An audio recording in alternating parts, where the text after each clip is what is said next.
From the sublime to the ridiculous, Bruce Springsteen keeps annoying fans who've paid good money to hear him sing his classics. Instead, they're copying undergraduate rants like this. There's some very weird, strange, and dangerous shit going on out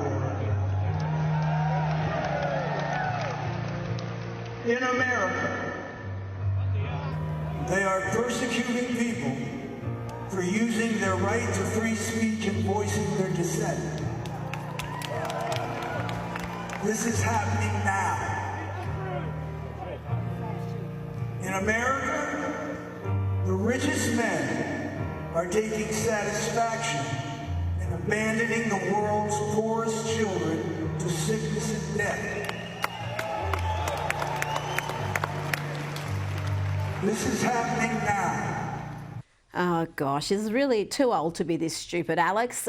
You can tell from the small smattering of applause there that the audience want him to stop ranting and to start singing. Well, Rita, it's quite embarrassing when you look at Bruce Springsteen, one of the richest musicians in America, who's had an incredible career, but he cannot heal from his Trump derangement syndrome. And I know that's a cliche at this point, just accusing everybody of having it, but you know, Rosie O'Donnell actually moved out of the country. This guy is in front of an audience of his adoring fans, and all he wants to do is talk about the person he hates the most in the world. Like, that is a mental illness. That's a sickness. He needs to go and enjoy the audience that he has in front of him instead of putting them through some sort of college lecture. It's embarrassing. Well, it was a undergraduate college lecture. It was just so ridiculous. And some of the things he said about the suppression of free speech, you're saying this in the UK, where you're getting people arrested for just tweeting biological facts. So really, if he's concerned about free speech, he would be concentrating on what's happening in the UK. Let's listen to this further rant from Bruce. This is all happening now. A majority of our elected representatives have failed to protect the American people from the abuses of an unfit president and a rogue government. You're right about Rosie O'Donnell. At least she followed through with what she said she was going to do, which was to flee the country. She's still bleating about Donald Trump 24/7. He's obviously still living rent-free in her head.